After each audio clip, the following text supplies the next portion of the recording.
Guys, today we're going to be testing if primer actually makes a difference in your makeup. So what we're going to do is for day one, I'm going to be starting my day by applying the Haya Beauty Primer as my base, followed by my usual makeup routine, which consists of the Haya Beauty Foundation and the Haya Beauty Concealer and Haya Beauty Mascara, and then going in with the blush, some setting powder and setting spray. Right after application, my skin looked so smooth, even and really well blended. Everything sat nicely on top, especially around my nose and cheeks where makeup usually tends to separate. So then I went about my day. I drove to my workplace. It was very hot. It was a long, busy day at work and the weather was really hot.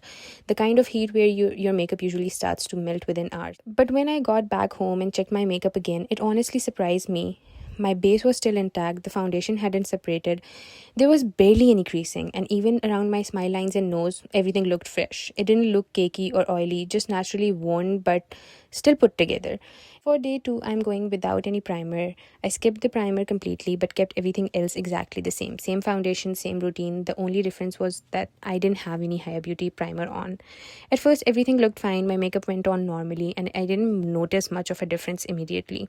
I stepped out to run a few errands and when I got back, I could really see changes, like already. My makeup had started getting patchy, especially around my nose and chin. It didn't look as smooth anymore and some areas were already breaking apart. So then I headed to work just like the previous day. After about 6 hours when I finally checked my face, the difference was very obvious than yesterday. My base had almost completely faded. In some areas it looked like I wasn't even wearing any foundation. Around my nose, cheeks and mouth, the makeup had separated and moved around.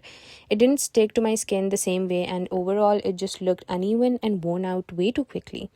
Final thoughts. Both days had the same routine, same products and same long hours and the same heat. So the only difference was the Haya Beauty Primer, and honestly the results speak for themselves. With the primer, my makeup stayed smooth, intact and long lasting even after a full hot day. Without it, my makeup broke down, got patchy and didn't last nearly as long. So if you've ever wondered whether primer actually makes a difference, this pretty much answers it. I would highly recommend Haya Beauty's primer because it made my face look spotless even at the end of